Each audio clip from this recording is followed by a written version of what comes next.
from Across Health Solutions. First, Adahit Petrosian. She is with Provider Partnerships clinical team in Greater Los Angeles and Orange County, so my neck of the woods. Nice to see you. Welcome north. She manages care for over 360,000 members.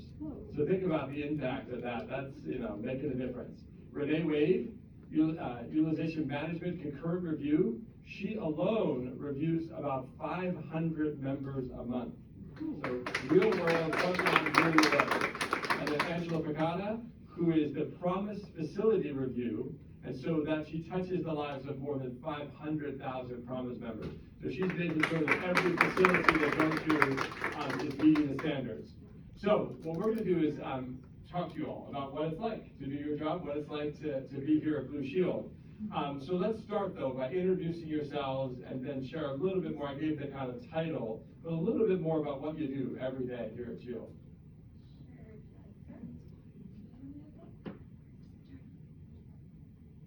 Sorry, can you hear me okay? All right, thanks. My name is Angela Picada-Ubiadas, registered nurse, and but my colleagues on the Promise side probably know me better as DHCS Master Trainer of Facility Site Review. And yes, I manage the team, and I have a privilege of training and certifying registered nurses to perform facility audits of all of our primary care clinics for Medi-Cal, so all throughout LA County and San Diego. We do it in partnership with other managed care plans, but that is my team and what we do. Hi everybody, I'm Adahit Petrosian. I'm one of the clinical program managers at the Provider Performance Clinical Team. We have few regions. I belong to Greater LA Orange County region. And what we do, we build relationships with our providers to improve access, quality of care, and reduce cost of care for our members.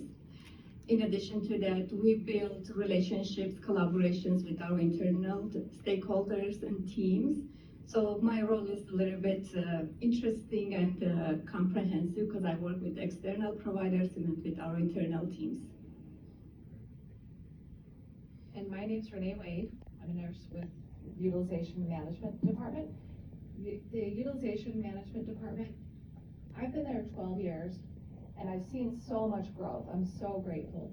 We review cases when the patient gets admitted to the hospital, and we review them to make sure that they're getting the quality of care that they need, to make sure that they're that we look at the grand scope of once they're admitted, that they're not going to end up just like I believe it was Dr. Stoll was saying, readmitted again. And so looking at the bigger picture and knowing that every decision that we're making is going to either improve or cost them money, basically, or improve their quality of care in life or be detrimental.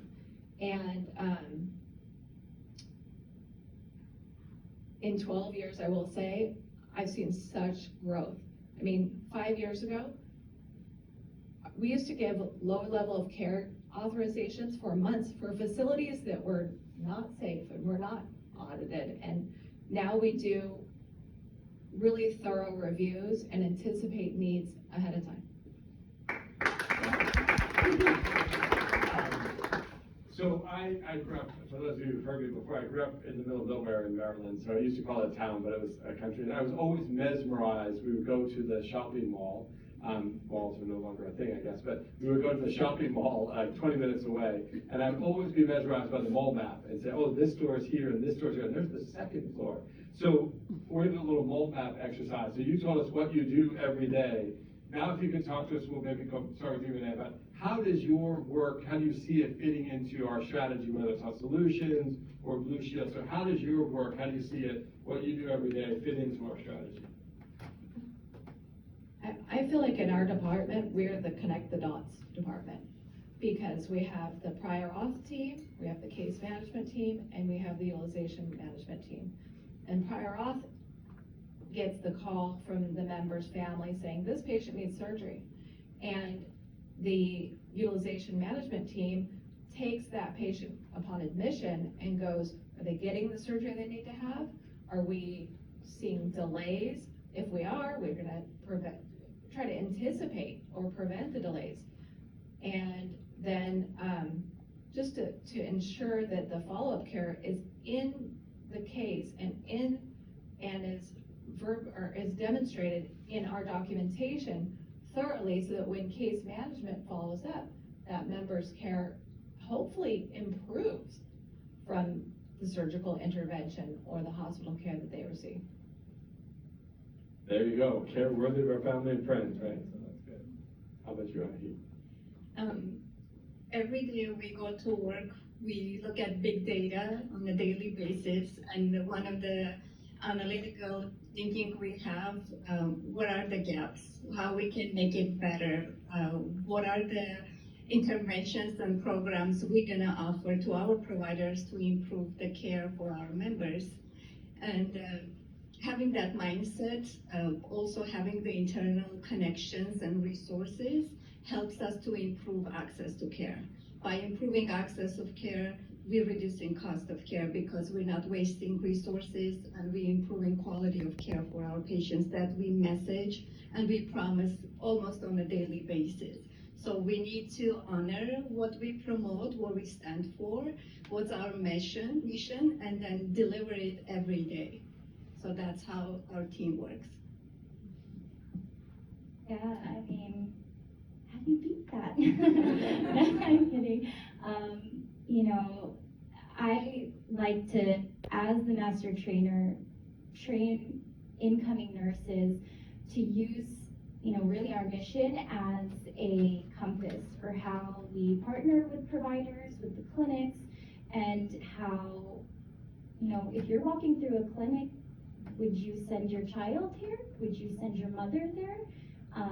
And really using that as a compass for how you hold conversations that are sometimes difficult with administrators who have to change processes, because we're looking at policies, we're doing interviews, we're observing staff providing care to our members, and literally taking measuring tapes to, you know, measure hallways to make sure that our members that have assistive devices can get through safely, and there aren't, you know, infectious things laying around that can cause bigger problems for the community. And so I can't think of another way of how best to carry out our mission, you know, than to use that and build upon really these core values every day in our work. Wow, sign me up. No, it's just beautiful how you weave together every day in your actions and how you show up, that you are living our, we'll come back to mission moments, but you are creating mission moments and you're living our mission. Ravi said it best, my job as a leader, and I think our job as leaders, is to support you all. You are doing the work every day. What are the biggest challenges for you? You're out there doing impressive work, really important work. What are the biggest challenges? What can I and other leaders in Health Solutions do to support you? I would like to start off on this, if that's okay. I am really proud of our senior management team, because I think it was like 8 months ago, I was invited to be a part of the UM transformation process. And I was really impressed because it was the first time that I saw them take, to let us have the initiative to participate in making the improvements on a desk level process, and really go, okay, let's take the data from the most recent couple of years of things that we have tried and look at our current barriers that we have, and they let us nurses participate in making real changes that we could do. And I was really grateful for them to hear our voice, and it gave us the positive element of our job matters. So really grateful for that. All right, let's stop there. It's wonderful to hear, and it's a great opportunity of listening. I'm gonna say something surprise. We need better data. I know we heard this many times, and I know we're trying and changes are coming, we see improvement, but we need reliable, timely data because our work relies on data. We analyze data to identify, like I said, those gaps, opportunities for improvements, and looking at the claims data that's 2-3 months behind makes our work as, it can be better, of course. So data is one thing, but I want to say thank you to our leadership for their support, for their leadership and opportunities for us to think outside of the box. We always use our experiences, our prior lives, and bring it to our work and make things better. So I'm very grateful.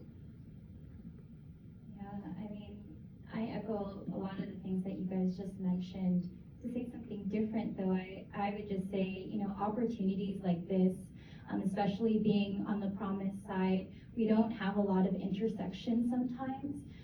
Especially my particular team, it's very Medi-Cal driven. And so the opportunities to share that we even exist and that nurses are doing this kind of work on the ground, I think is really important. So I appreciate the opportunity and being here. So we need to see you, listen to you, and get you good data. Yeah, All there right, you can we do go. that? How many people in this room would agree with that if we did that? All right, just for those at home, it's 100% wildly enthusiastic. So leadership 101, listen to your team, see them, and get them good data and good resources. So just drop it right there. But no, this is the part I think I'm most excited about, just to hear, we use the phrase mission moment. So how do you take that care worthy of our family and friends and sustainably affordable? If you wouldn't mind sharing, it's a privilege, I think, for us to hear from you, maybe a mission moment or two that you would like to share. Would you like me to start? You started so well last question, so let's. You know, I've seen so many amazing opportunities that we've had to impact patients, and all of them were really us as nurses, well, in my job role, as nurses and as CSCs, identifying patients or just caring and being courageous, because there is the status norm of our using CareWeb QI and our processes that are in place that are beneficial, but every member is an individual and a human. And I recently, a couple years ago, had a patient that was 21 in ICU and had a rare condition where she did not absorb subcutaneous insulin. So she had to be in the ICU according to the standard norm to be monitored correctly and safely, and it was costing her and Blue Shield thousands of dollars per day, and she had been in and out of the hospital, so readmissions, multiple issues, and she's 21 years old, and I don't know, but long story short, the discharge plan was very complicated because you can't, at that time, the barrier was home health doesn't offer IV insulin at home care. And we were like, why? And they said, because you can't monitor glucose 24 hours a day. But around that time, they had started to provide 24-hour monitoring devices. And so we said, well, if we have that component, if we could get Blue Shield to coordinate that, then we can provide, then we only have the barrier of the home health. So we said, well, why can't we have a home, if home health can educate patients' families to do vet care, why can't they train a family and a home health agency to provide IV insulin? And we did, in conjunction with Case Med.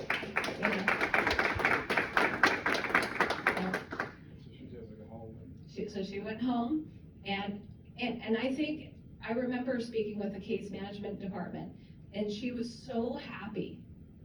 And she ended up having an even more beneficial transplant later on for her pancreas, and her issues were even more resolved after the stay. But I'm telling you, like, just getting out of the hospital for a few months in ICU was a miracle. I'll go next. So as I mentioned, we look at big data. We don't touch patients individually. But I would like to share another case that come across when I was analyzing one of my group's data. This was a promise data, and at that time, the utilization was high for this group, and we were looking at high utilizers. And this member popped out and stand out for me because he was only 57 years old, and he had 207 ED visits in 12 months. So if you think of it, 12 months, 207, when there are 365 days. So it's like every 2 days you go to ED. And I can't imagine what kind of life that is. Never mind the waste of resources, because every time you go to ED, they have to do full workup before you go home. So that means blood draw, IVs, CT scans, MRIs. So they have to make sure you're safe to go home. So it was not only wasting resources, but also as a patient, as a human, I can't imagine going to ED that many times. So as a result, we got our internal teams and we got the group's case management team together to analyze and understand what's broken. Obviously something was broken because that's not normal. At the end of the day, after collaboration and partnerships we put together, we were able to get this member all the services and he needed at that time, including behavioral health, pain control team. And during the time we learned that this member had a VA coverage also. So that 207 was just from our claims. So we don't know how many VA visits was it. And it was the radius of 63 miles, so from Palmdale to San Diego. This member will travel all the EDs just to get the care. So I'm happy we were able to help one member at a time. Like we said, each member matters.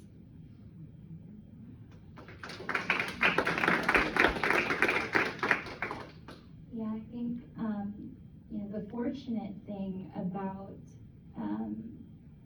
our role as facility site reviewers is that when we find deficiencies, we can issue corrective action plans. And I think, like I alluded to earlier, those conversations are not always easy. So, but recognizing too the constraints that some of our Medi-Cal providers are under, taking that into consideration, being human, but having the courage really to hold those conversations and that space so that the staff can recognize what's truly not safe for our members.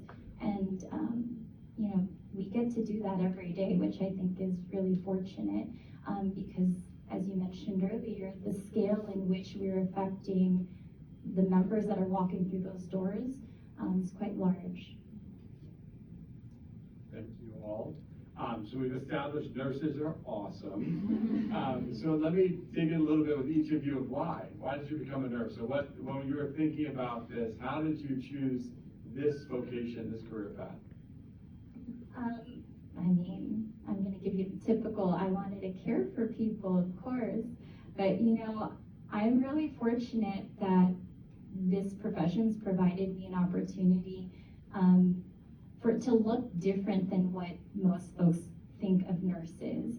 I feel very privileged that I get to work from home most days out of the week, and that I still get to work with providers. I get to see members even if I'm not taking care of them directly. And so that's just been such a treat and why I continue to show up, and I've been here for 11 years.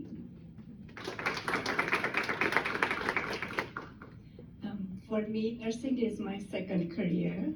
I graduated with math, econ, major, and I worked as an actuary for a short period of time, so far away from nursing. But then life happens, and then I get to experience as a patient how it feels when people are compassionate and they care for you. And that made me feel like, oh, I want to do something meaningful. I want to give back, and I want to be that person holding hand, caring. So I went back to school and I got my nursing degree. And I had a privilege to work with nonprofit organizations. I worked 10 years at Children's Hospital LA. By training, I'm a pediatric nurse. That was an eye-opening experience. I learned so much, and I'm so grateful on a personal level and as a professional. But having my role at Blue Shield and having ability to impact this many patients, not one patient at a time because I was ICU nurse. It's just a feeling when I go home. Well, I'm home now, but at the end of the day, feeling that I made a difference. I could do that. I had opportunity to make it better for others. So I'm very grateful.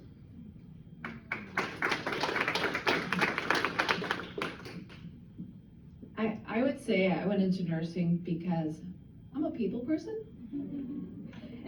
And I love problems, and I'm a problem solver. And it was really an area where I found your whole focus is to assess a problem, to treat the problem, and then to analyze and see what you could do better next time. The other day I heard a famous scholar quote who said, just be a little bit better today than you were yesterday. And I look at that when I'm treating my members, like what can I do to help them feel better tomorrow than they do today? And I also, in my nurse role, want to be a better team member. And I really try on a day-to-day basis to just a little make someone else's day a little bit better so that they can provide better care for our members.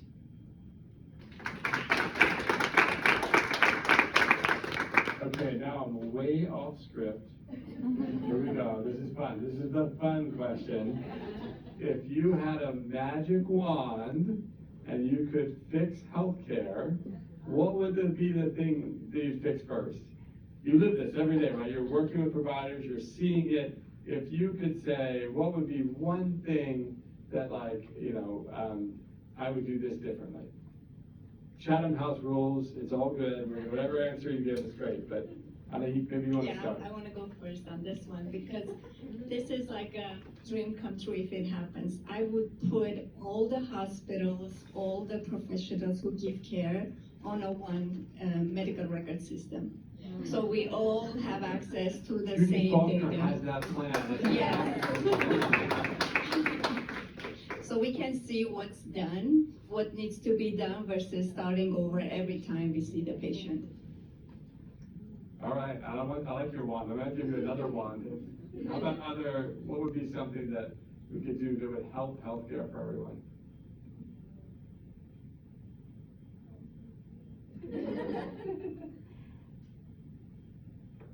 I would say I would have an imaginary camera so that every member, patient knows that we see them and we hear them. We're doing magic. I don't make wishes. I don't know. This is all powerful. You have any wish? You are all powerful. I don't want to mess it up. I was thinking about you and like data and things like that, and that's just such a wonderful thing. I feel like interdisciplinary care teams and just like being on the same page, it ties it all in, right? Like you see the patient, like you know what they were doing and where they were and why they were there, and you don't duplicate efforts, and we're efficient, and we get all these great minds with different specialties, like targeting, what the highest priority is on all different levels, not just from the systems, but then just like socially too, like because they don't have housing, and that we see that a lot with Medi-Cal patients. They don't have housing, like they don't care about your diabetic meds that you're gonna order them. So it's things like that I feel like we just had some kind of platform. Yeah, build off of your magic dream there. And I'd like to say something too. I think it was like 6 or 7 years ago when they added these core values to Blue Shield, right? And I'll be honest, at first I thought they were a little corny. Because, but then I realized I've been doing a lot of research lately on how mental health affects physical health. And what I really learned is that if we fix these things and we make people know that these are important for them, for us, we will fix so much of the physical care issues.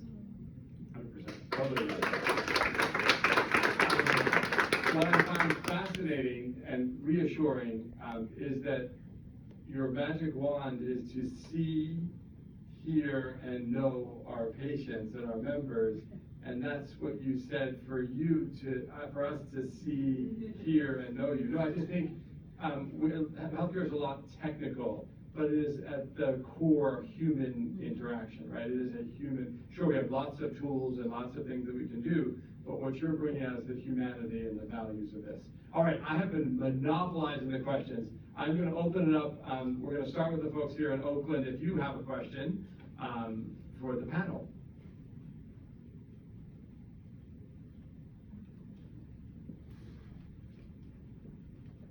Hi, I'm Nina Birnbaum. I'm a family doctor, and I really want to thank you as nurses. One of the things you didn't say, well, you said it without saying, was how much the work you do helps providers and provider organizations. And I'm just wondering, I'd like to hear from you a little bit about what that feels like to know like the person who went to the ER 270 times, those providers must have been desperate to make that stop happening. So. Yes, it's definitely important building those relationships. I think that's where our title comes, our team provider performance or provider partnership. So we build those partnerships with people or groups who take care of our members to not only improve their care, make sure they're getting the care they want, high quality care, but also to pass our mission, our values to our partners so they can deliver care with that passion.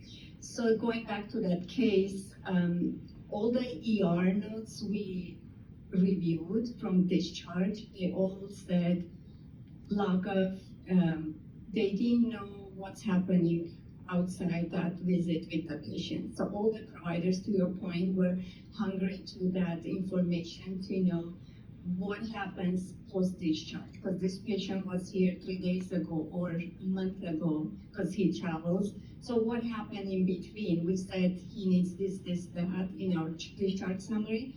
Who received it? Who took over, like that transition of care, importance of that transition of care.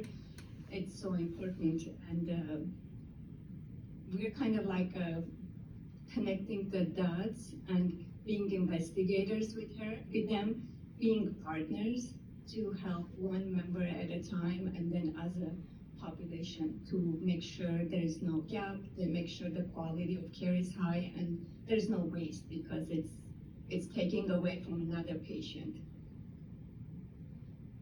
Hi, I'm Esty Neworth, and I'm with the Enterprise Strategy and Innovation team, and I just want to say thank you, thank you. You fed my soul today. I also feel privileged to work in this organization, but I'm much more removed from direct patient care right now. And so you brought the patient voice in, you brought the clinical voice in, and I can't thank you enough. I have two questions for you. One is, what advice, what would you like from us, those of us who are not working as close to patient care? What do you need from us?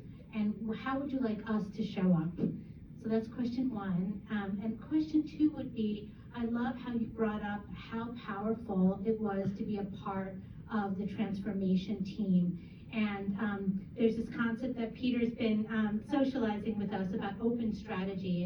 And open strategy is bringing in different stakeholders from across the organization to really help shape your strategy. And as part of the strategy team, my question to you all is, how can we bring you all in? How can we bring in that voice from the patients, from clinical care, even more so into our strategy work? I was gonna say,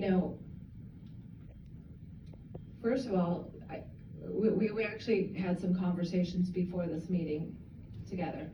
And I don't know where or when the division of departments was created, but I do know that whenever we have broken through those divisors, broken through those walls, we've had the most effective patient outcomes.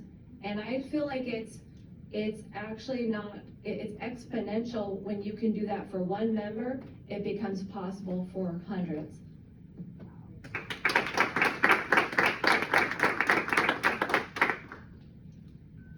For my work, because we're front-facing with our providers, so we're their point of contact. When they have issues, when they have escalated cases, they would come to us because they know us as a Blue Shield face. So, for example, we'll get cases like we're having issues with this member with the DME or prior auth. Like I got a case today, prior auth gonna take 72 days.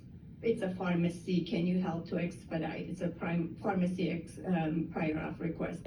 So what will help our role to know internally, to build those bridges internally with other teams. So when we get this request, we know exactly where we need to go, who would be our contact. We're building that network, but I think that's important. If we can get everybody's collaboration, everybody's hands in, because it's our member, it's our mission, it's not my job, your job, it's our job. So having that collaborative partnership and having that contact and inclusiveness will help not only for us to be efficient, but also to improve our patient care. To Dr. Stoll's point, they were doing a home visit and getting a phone call.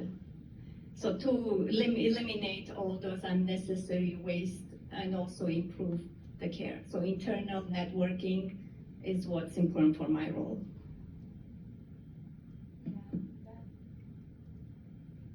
That's a big part of why I feel so fortunate to be here today, because much of our role in facility site review is in the field.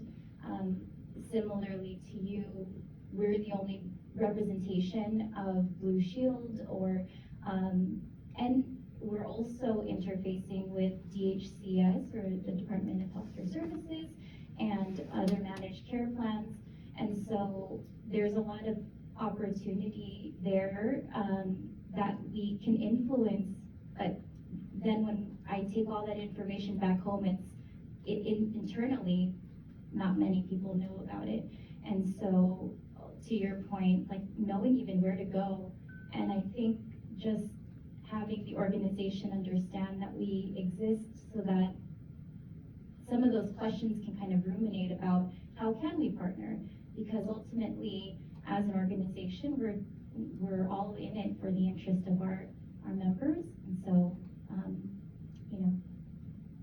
And I'd like to piggyback on that too, because I challenge all of our individuals to take the initiative to do more. We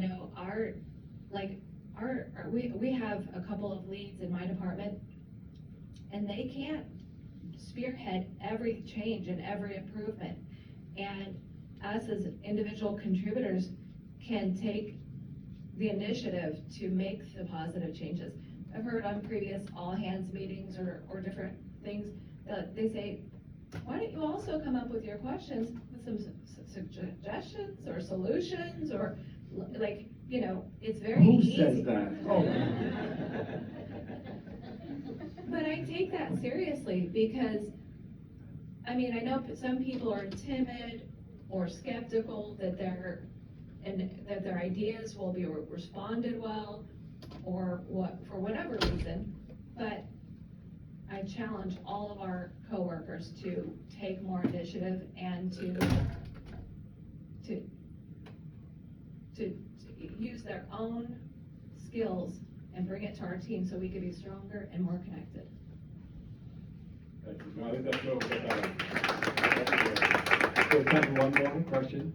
Yeah, hi, Renee Khan. I am part of the Provider Partnerships team. I thank you all again for being here and sharing your perspective, and thank you, Peter, for providing them the platform. I think collaboratively, you guys have really shed light on how it's really important to have this well-oiled machine. A right service at the right time in the right place, I think, is what we're all walking away with from here. But I'm wondering how, from each of your perspectives, do you think our providers are educated and knowledgeable enough in all the resources we have as a company? Or how can we get better at that? Because we can have all of these really cool programs and really impactful programs, but if our providers aren't aware of them and they're not educated in them, we're not going to really be able to get it across to them. I think that's one of our responsibilities to not only partner and collaborate with our partners, but also to educate about our amazing programs and use our programs to improve care. There were a lot of things I learned today that we're doing internally, but I also was thinking, oh, that's what my group, in my portfolio, they're doing too. So I think it's important to not only educate the programs we have, but also let them know so there's no duplication, right? We can partner, let's say if we're offering this and you're doing that, that's double of same thing. How about you do something else in addition to our program, invest your resources to make it bigger and better and more impactful.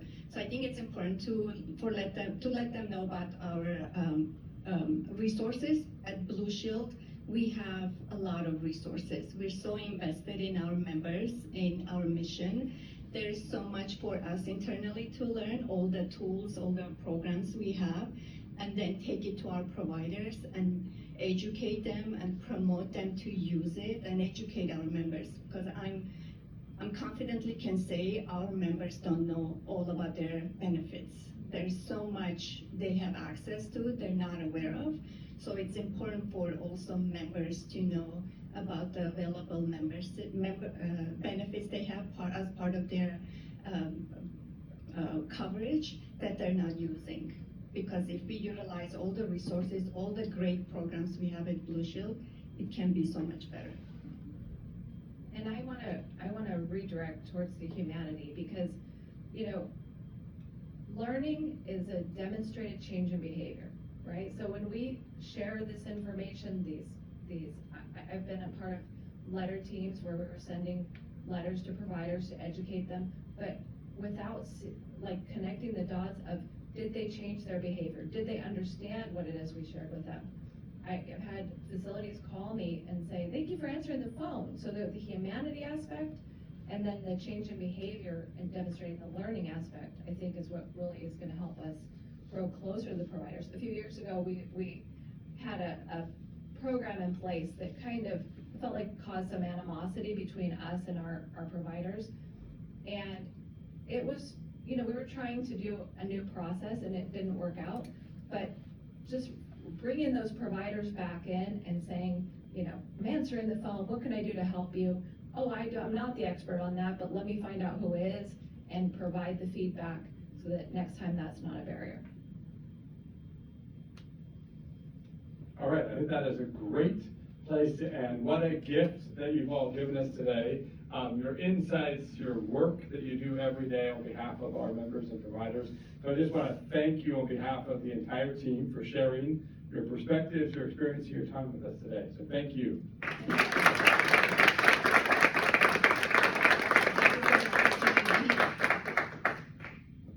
All right, that concludes our all hands.